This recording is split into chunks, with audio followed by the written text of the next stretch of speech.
한번 따라서 하겠습니다. 감사는 무조건입니다. 다시 한번 감사는 무조건입니다. 할렐루야. 우리 손을 들어서 오른손을 들어서 주위에 있는 분들과 함께 인사하겠습니다. 고맙습니다. 감사합니다. 축복합니다. 시작. 고맙습니다. 감사합니다. 축복합니다. 한 번 더 시작. 고맙습니다. 감사합니다. 축복합니다. 네. 우리 몸에는 자율신경계라고 하는 게 있대요. 우리 내장의 장기들을 움직이는 신경인데 거기에 보면 부교감 신경이라는 게 있답니다. 그래서 우리가 감사를 표현하고 말하고 나누면 그 부교감 신경이 긍정적으로 활력적으로 생기 있게 그렇게 막 반응을 하면서 신체를 건강하게 만든답니다. 여러분, 음식은 진수성찬인데 불편한 마음으로 식사해 보신 적 있으시죠? 소화가 잘 됩니까? 잘 안 되죠? 불편한 마음으로 감사하지 못한 자리, 그런 자리에서 우리가 있으면 우리 몸이 그렇게 반응한다는 거예요. 저와 여러분이 고맙습니다, 감사합니다, 사랑합니다, 축복합니다 이런 말들을 많이 하면서 더 건강해지실 수 있기를 주의 이름으로 축복합니다. 우리 교회는 지난주에 추수감사주의를 하나님께 지키면서 영광 올려드렸습니다.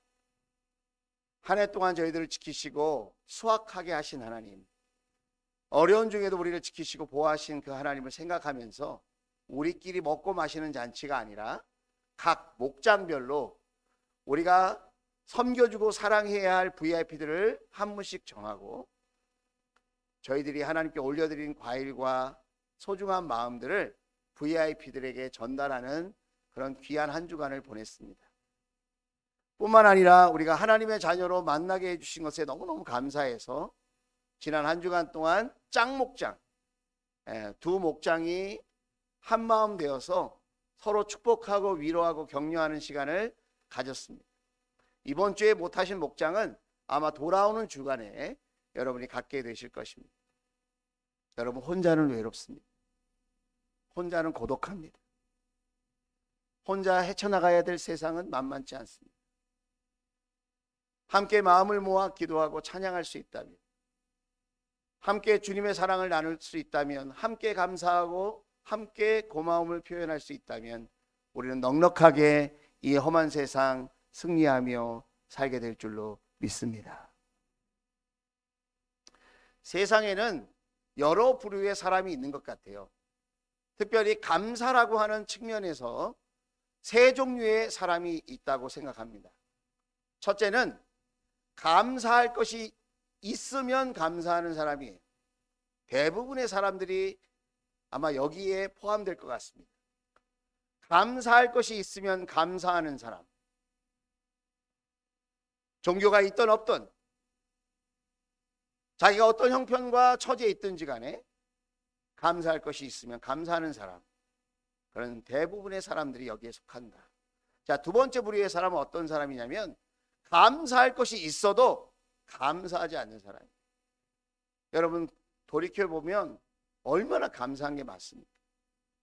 매일매일 새날을 맞이하는 이 기쁨, 이렇게 새 삶을 영위할 수 있도록, 보낼 수 있도록 하루라고 하는 시간들을 우리에게 선물로 주시는 하나님, 가정이 있고 마음을 나눌 수 있는 지인들이 있고 형제 자매들이 있고 믿음의 공동체가 있다는 것, 예배할 수 있는 교회가 있고 찬양을 부를 수 있는 자리가 있고 기도할 수 있는 자리가 있고 섬길 수 있는 자리가 있다는 것, 얼마나 감사한 일입니다. 아마 지난 주간에도 수많은 사고로 인하여 목숨을 잃고 뜻밖의 불행한 일을 당한 많은 분들이 계실 거예요. 그런데 우리는 웬 은혜인지 웬 축복인지 이렇게 기적 같은 주일을 맞이해서 80억 인구 중에 이렇게 예배자로 한자리에 모여 예배할 수 있다는 것, 이게 우연이겠습니까? 하나님께서 저와 여러분에게 주시는 놀라운 기적 같은 은혜인 줄로 믿습니다. 여러분을 볼 때마다 너무너무 기뻐요. 세상에서 얼마나 바쁘고 힘드신 분들입니까? 얼마나 세상 일로 고단하고 피곤하십니까? 오늘 날씨도 그런데 이 시간에 더 수면을 취하고 더 여유 있게 일을 시간을 보낼 수 있는 자유가 여러분에게 있는데도 불구하고 하나님을 생각하고 하나님을 경외하는 마음으로, 하나님을 의지하는 마음으로 이 자리에 나오셔서 예배하고 계시다는 것은 여러분의 의지만 가지고 되는 일은 아니에요. 하나님이 여러분을 사랑하셔서 여러분을 예배자로 축복하시고 함께 예배하게 하시는 줄로 믿습니다. 감사해요. 감사. 세 번째 부류의 사람은 이런 사람이 감사할 수 없어요. 도저히 지금 상황은 감사할 수 없는 상황, 감사할 수 없는 현실, 감사할 수 없는 건강, 감사할 수 없는 경제 사정인데, 감사할 수 없는 마음인데 그럼에도 불구하고 감사하는 사람, 그냥 감사하는 거예요. 무조건 감사하는 거예요. 그냥 마냥 감사하는 거예요. 다 알면서도 감사하는 거예요. 힘든데도 감사하는 거예요. 할렐루야. 여러분, 나는 어떤 사람일까요? 감사할 것이 있으면 감사하는 사람? 감사할 것이 있는데도 감사 안 하는 사람? 감사할 수 없는 상황이지만 그럼에도 불구하고 감사하는 사람? 난 어떤 사람일까요? 오늘 성경에 보면 도저히 감사할 수 없는 상황에 놓여 있는 한 사람이 등장합니다. 그 사람은 누구냐? 다니엘이라고 하는 사람이. 자, 다니엘 6장 10절입니다. 다니엘은 그랬어요. 다니엘의 지금 이 나이는 약 90세쯤 됐을 때, 다니엘은 어떤 사람이냐? 원래 이스라엘 사람이에요. 유대인이에요. 근데 바벨론이 침공해 왔을 때 그 자기의 조국 이스라엘이 망했어요. 함락됐어요. 멸망했어요. 그리고 다니엘과 그 친구들이 귀족의 자제들인데 포로로 끌려갔어요. 그리고 타향살이 외국에서 지금 생활하면서 90세가 됐어요. 다니엘은 공무원이었어요.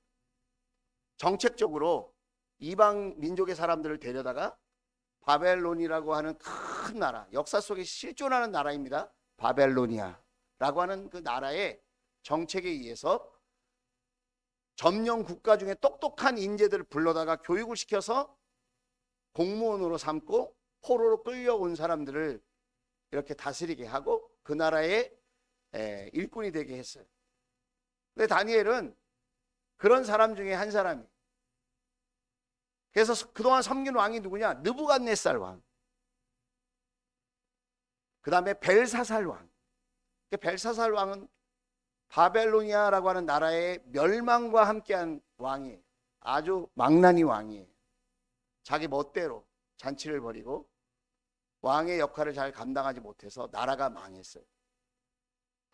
그리고 새롭게 세워진 나라가 페르시아라고 하는 역사 속에 실존하는 그런 나라예요. 거기에 이 페르시아라고 하는 나라는 두 연합군이 나라를 세웠는데 메데 바사, 메데라고 하는 나라의 왕은 오늘 성경에 나오는 다리우스라고 하는 왕이고, 파사, 메데 바사라고 할 때 파사가 나중에 페르시아인데 거기에 왕이 고레스라고 하는 왕이에요. 같이 연합해서 바벨로니아를 무너뜨리고 처음에는 다리우스가 통치를 하고 나중에는 고레스라고 하는 페르시아 왕이 메데와 더불어 점령해서 그 큰 나라를 이루었어요. 역사 시간은 아니니까. 하지만 실제 역사다라고 하는 걸 여러분에게 말씀드리는 겁니다. 그런데 다니엘은 이 왕들을 다 섬겼어요. 놀랍게도 이 왕들 앞에 다 인정받고 또 쓰임받는 그런 사람이었어요.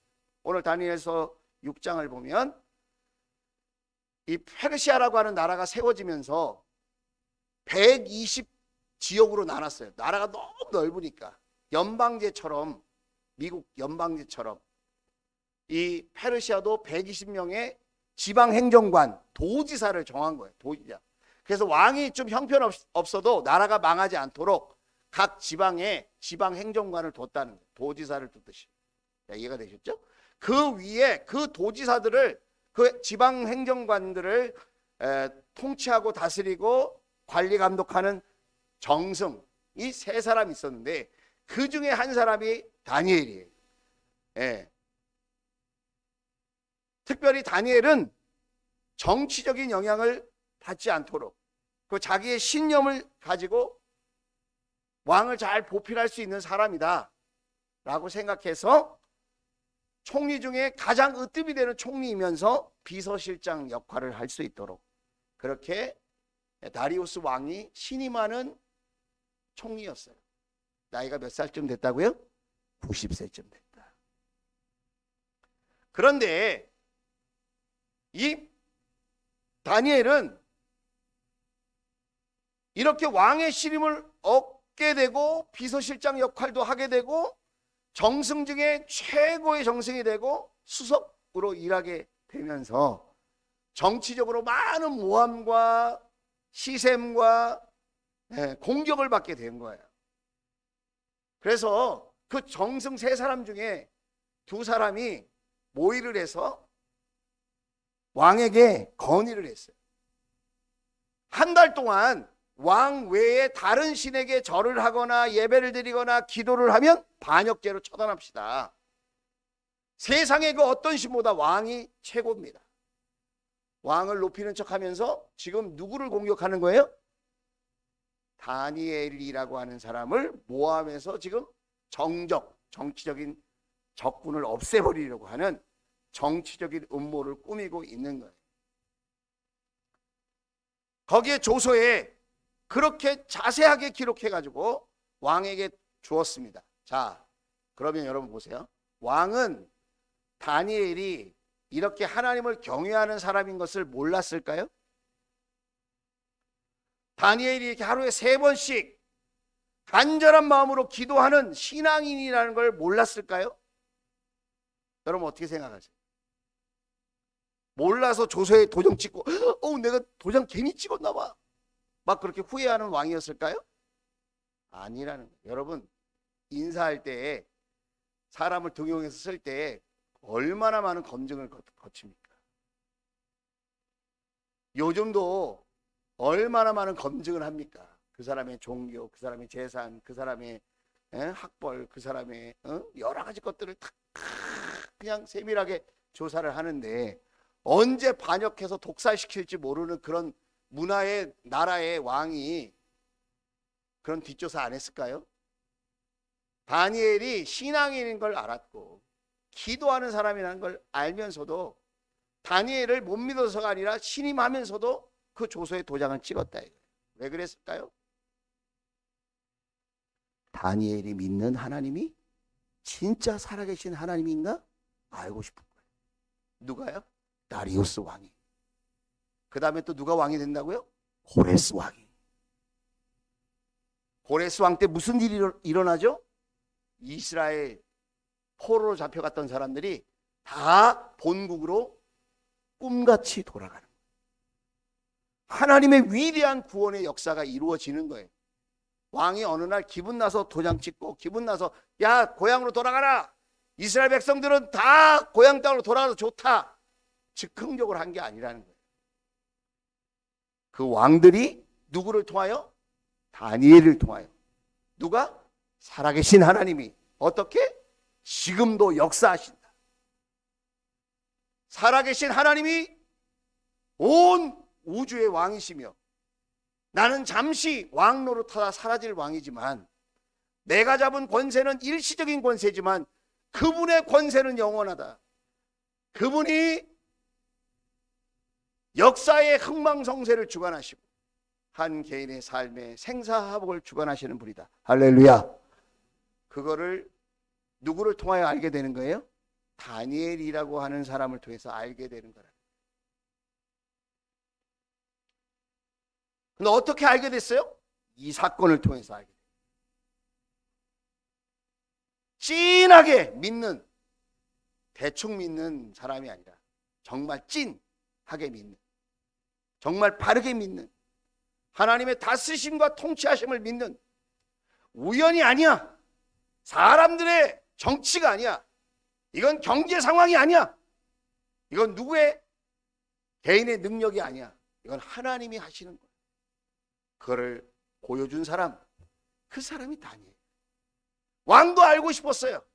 그래서 다니엘을 아끼지만 다니엘이 신앙인이고 자신이 믿는 하나님께 하루에 3번씩 기도하는 사람인 걸 알지만 왕은 이번 기회에 정말 다니엘이 믿는 그 하나님이 살아계신 하나님인 걸 알고 싶어서 테스트 해보고 싶은 마음으로 모르는 척하고 그 조서에 도장을 찍었다. 제가 다리우스 왕하고 얘기해 본 적은 없어요. 성경을 보면 그렇다. 자, 이걸 다 다니엘도 알았어요. 왕의 마음도 어떻게 움직이고 지금 이런 대적자들이 나를 죽이려고 하는 모함하고 음모하고 있는 것 다니엘도 알았어요. 연륜이 있고 경험이 있고 그 외국에서 그렇게 총리까지 올라갈 때 얼마나 많은 공격과 여러분 시련과 고난이 있었겠어요. 그런데 여러분 보세요.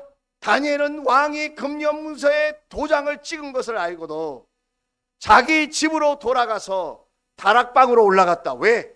그 자리가 어떤 자리예요? 하나님을 예배하는 자리. 그 자리가 어떤 자리예요? 하나님께 기도하는 자리. 그 다락방은 예루살렘 쪽으로, 예루살렘 성전이 있는 쪽으로 창문이 나 있어요.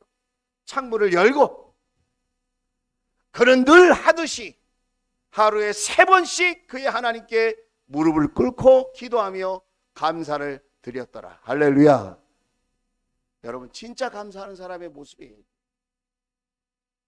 그럼에도 불구하고 위험이 있음에도 불구하고 모함을 당하고 함정에 빠질 것을 알면서도 살아계신 하나님을 알고 있기 때문에 지금도 역사하시는 그 하나님을 신뢰하기 때문에 지금까지 지내온 것 주의 크신 은혜이며 앞으로도 은혜 속에 살게 하시고 모든 역사를 주관하시는 그 하나님, 그 하나님을 신뢰하고 있기 때문에 다니엘은 주저하지 않고 진심 어린 감사를 하나님께 올려드릴 수 있었다.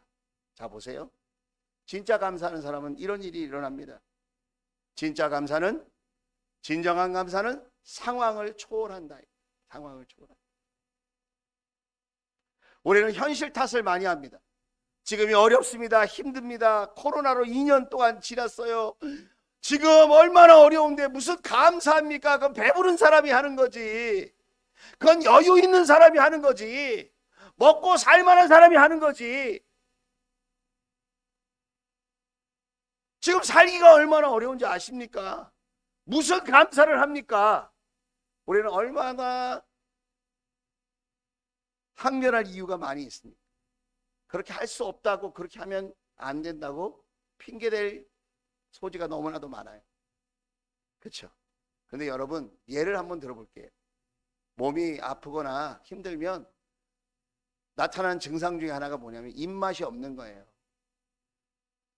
몸이 아파요. 마음이 아파요. 입맛이 떨어졌어요. 그러면 어떻게 하죠?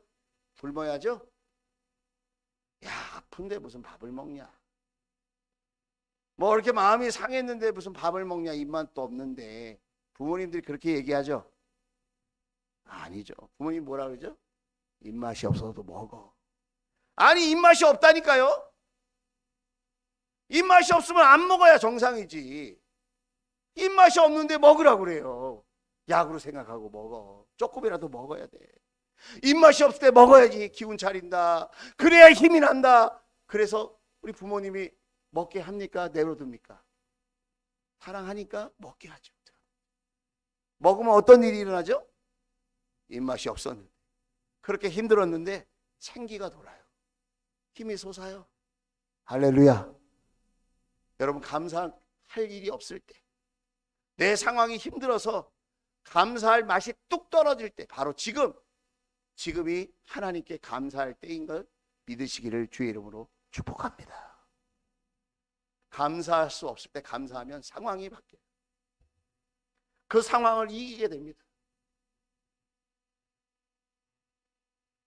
다니엘은 지금 감사 기도를 드릴 처지가 아니에요. 지금 사자밥이 된다니까요. 사자밥에 가서 지금 사자에게 뜯겨 죽을 수밖에 없는 그런 상황이라니까요. 그런데 그 상황을 감사하면서 초월하는 거예요. 왜냐하면 하나님의 마음이 이런 마음이니까. 데살로니가전서 5장 18절. 자, 우리 하나님의 마음이에요. 같이 한번 읽어보겠습니다. 시작. 모든 일에 감사하십시오. 이것이 그리스도 예수 안에서 여러분에게 바라시는 하나님의 뜻입니다. 감사할 일이 있어서 감사하는 게 아니고, 그럼에도 불구하고 감사하는 겁니다. 무조건 감사하는 겁니다. 그냥 감사하는 겁니다. 마냥 감사하는 겁니다. 여러분, 하나님의 살아계심을 믿고 감사하는 거예요. 이렇게 어렵고 힘들 때 내가 감사함으로 하나님의 살아계심을 드러낼 수만 있다면, 하나님이 지금도 일하고 계시는 것을 나타내 보여줄 수만 있다면, 지금 나의 아픔과 나의 어려움과 나의 갈등과 나의 슬픔과 고난은 오히려 하나님을 크게 드러내 보일 수 있는, 하나님의 살아계심을 증거할 수 있는 좋은 기회가 될 것이다. 할렐루야. 다니엘은 그것을 알았다는, 상황을 초월하는 감사, 그것은 하나님을 향한 신뢰의 믿음에서 나온 것이다. 지난 11개월 동안 우리는 어떻게 살았을까요? 감사할 일이 있어서 감사했을까요? 감사한 일이 있는데도 불구하고 감사하지 못했을까요? 아니, 감사할 수 없는 상황이지만 감사하고 살았습니다.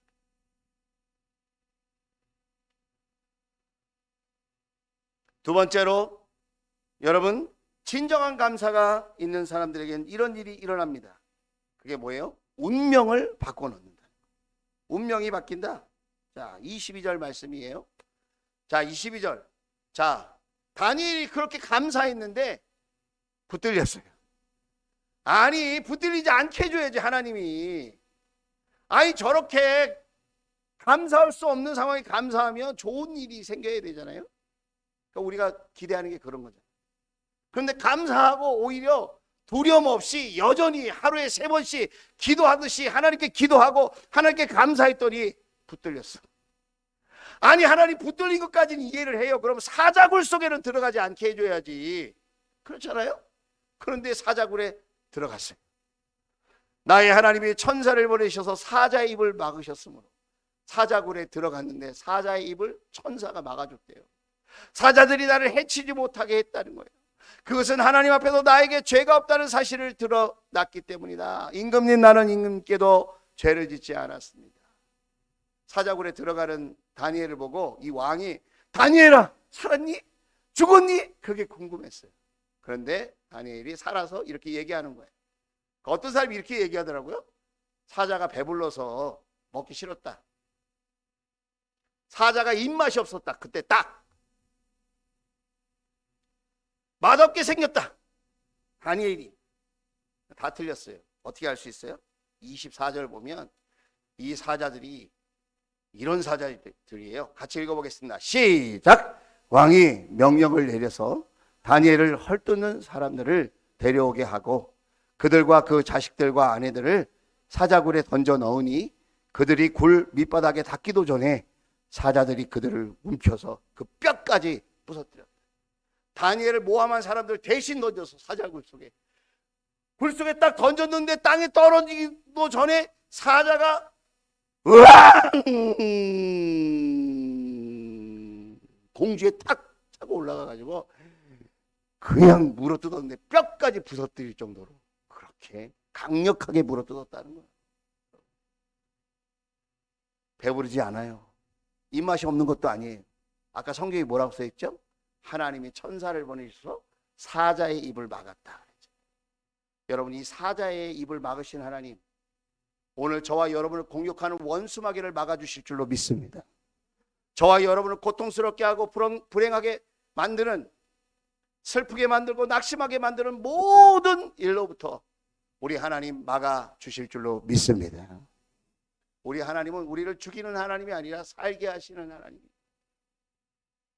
그래서 우리 하나님은 샬롬의 하나님이, 우리 오른손을 들고 살롬이라고 인사하겠습니다. 시작. 살롬, 살롬, 살롬. 죽을 놈이 아니라 우리는 살롬이라는 거예요. 예, 살롬이 이게 이스라엘 말이에요. 평화를 빈다 이 말이에요.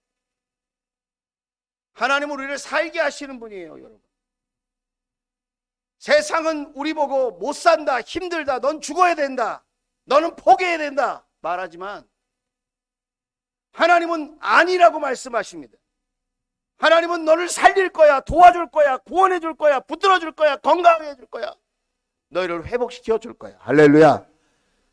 주님은 자신의 생명을 포기하시고 저와 여러분을 살게 하시려고 십자가에 죽으셨어요. 오늘 저와 여러분이 이렇게 예배드리는 이유도, 기도하는 이유도, 감사하는 이유도 하나님이 저와 여러분을 살려주시려고 계획하셨기 때문에. 여러분에게 사진 하나 보여드릴게요. 김희아 집사님, 다른 교회 집사님이신데 얼마 전에 간증을 했어요. 모 교회에서 기도회 때. 이 김희아 집사님 여러분 TV에서 본 적이 있을 거예요. 얼굴에 큰 붉은 반점이 있어요. 그러니까 부모님이 너무 꼴 보기 싫어서 그랬는지 여러 가지 어떤 사정이 있어서 그런지 몰라도 고아원에 던져 놓았어요. 어렸을 때부터 고아원에서 얼굴에 나와 있는 큰 붉은 반점을 머리털로 감추면서 그것 때문에 눈물 흘리고 손가락질하고 놀림당하고 그러면서 살았어요. 20살이 넘어서 이제 살만한가 했더니 비강 쪽에 암이 생겼어요. 그래서 암 수술을 크게 하고 얼굴에 있는 부분들을 덜어내니까 이게 얼굴이 함몰될 거 아니에요. 그래서 허벅지살, 팔뚝살을 뜯어다가 얼굴에 이식 수술을 했어요. 얼마나 고통스러웠을까요? 붉은 반점이 있는 것도 고통스럽고 슬픈 일인데 얼굴에 암이 생겼다니까요. 죽을 수밖에 없는 처지 아니겠습니까? 원망 불평 자연스럽게 나오지 않겠습니까? 그런데 그 험한 세월을 이 김희아 집사님이 어떻게 보낸 줄 아십니까? 고린도전서 10장 13절입니다. 같이 한번 읽어볼까요? 시작. 여러분은 사람이 흔히 겪는 시련밖에 다른 시련을 당한 적이 없습니다. 하나님은 신실하십니다. 여러분이 감당할 수 있는 능력 이상으로 시련을 겪는 것을 하나님은 허락하지 않으십니다. 같이 읽겠습니다. 하나님께서는 시련과 함께 그것을 벗어날 길도 마련해 주셔서 여러분이 그 시련을 견디어낼 수 있게 해 주십니다. 할렐루야. 감당할 수 있게 해 주시고 또 그것을 벗어날 길도 마련해 주신다. 김희아 집사님은 하나님을 신뢰했어요. 김희아 집사님은 그 하나님께 감사하기로 작정했어요. 이해가 되든지 이해가 안 되든지 자기의 현실을 감사하기로 하나님께 굳게 다짐한 거예요. 믿음으로 하나님께 감사하자. 해놓고 보자. 여러분 지금 어떻게 사는지 아십니까? 이렇게 가정을 이루었어요. 우리가 생각할 때 시집 못 갈 것 같잖아요.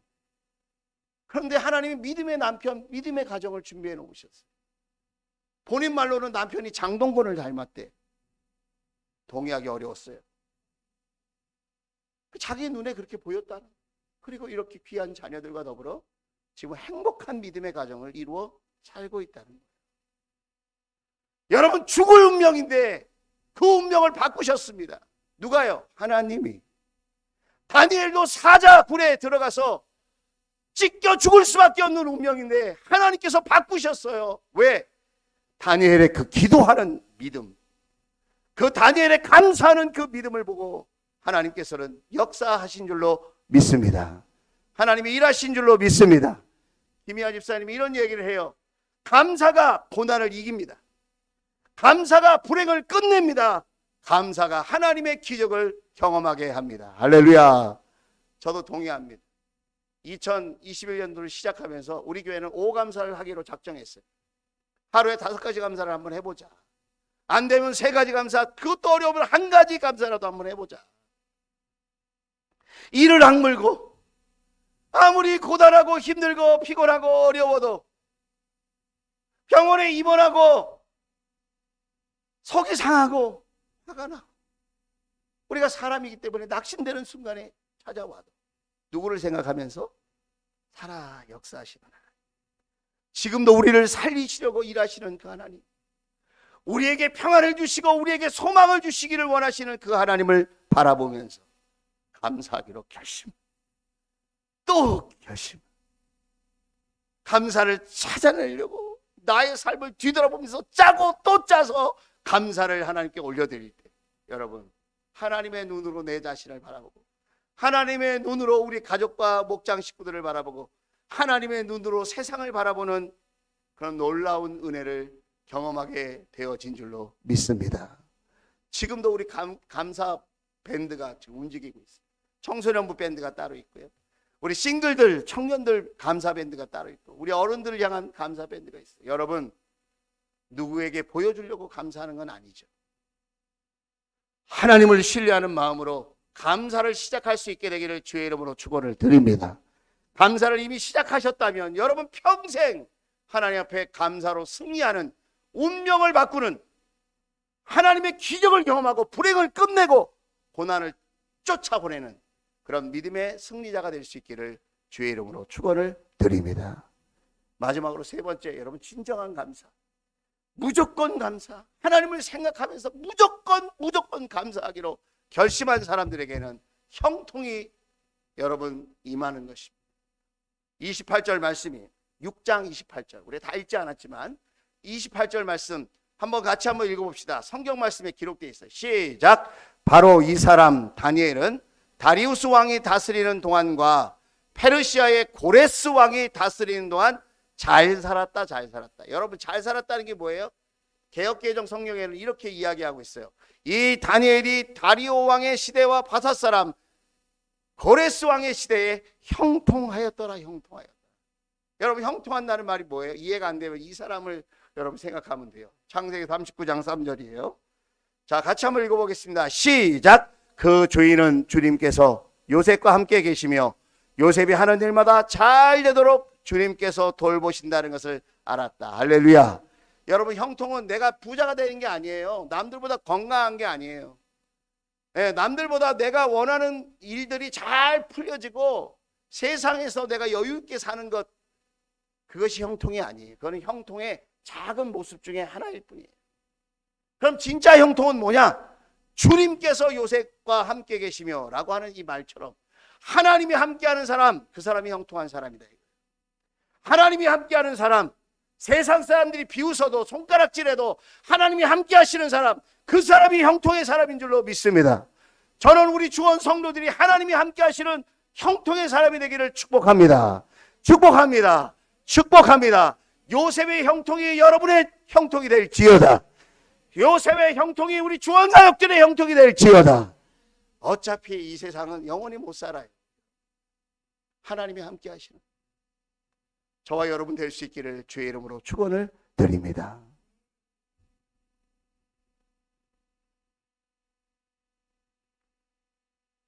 하나님께서는 다니엘을 형통하게 하셨어요. 여러 왕을 섬기면서 얼마든지 위험에 빠질 수 있고 죽을 수도 있는 그런 상황인데 하나님이 상황을 초월하게 해주시고 하나님이 운명을 바꿔주시고 그리고 잘 살 수 있도록 함께 하시고 형통하게 하셨다. 여러분, 그 이유가 뭘까요? 하나님의 살아계심, 하나님의 역사하심, 하나님의 다스리심, 하나님의 인도하심, 하나님의 보호하심, 하나님의 축복하심, 할렐루야. 그것을 믿었다는 거예요. 믿고 뭐 했어요? 감사했다. 여러분 생각해 보세요. 예배 드리고 싸우면 그 예배가 무슨 의미가 있겠어요?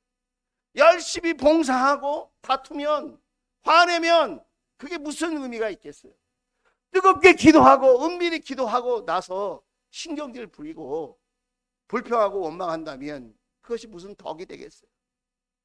여러분, 신앙생활의 결론은 감사인 줄로 믿습니다. 여러분, 감사하는 사람, 그 사람은 형통한 사람. 직장에서도 감사할 줄 아는 사람을 더 높은 자리에 앉히고 싶지 않겠어요? 늘 불평하고 원망하는 사람, 짜증내는 사람, 핑계대는 사람, 그런 사람을 누가 여러분 높은 자리에 책임자로 세우겠어요? 하나님이 우리를 다 사랑하시지만 우리가 감사하는 믿음으로 나아가요. 감사할 때 감사할 이유가 있어서 감사하는 것도 잘하는 거예요. 또 우리가 모든 사람들이 누리는 그런 기쁨을 누리는 가운데 감사하는 것도 참 귀한 일이지만, 감사할 수 없을 때, 감사할 상황이 안 될 때, 바로 그때에도 그냥 감사, 무조건 감사, 하나님 앞에 범사에 감사, 모든 일에 감사, 내 뜻대로 안 돼도 감사, 할렐루야. 감사할 때 하나님께서 그 믿음을 보시고 오늘 다윗에게 주셨던 그 하늘의 형통, 운명을 바꾸는 은혜, 그리고 상황을 초월하는 놀라운 기적을 베풀어 주실 줄로 믿습니다.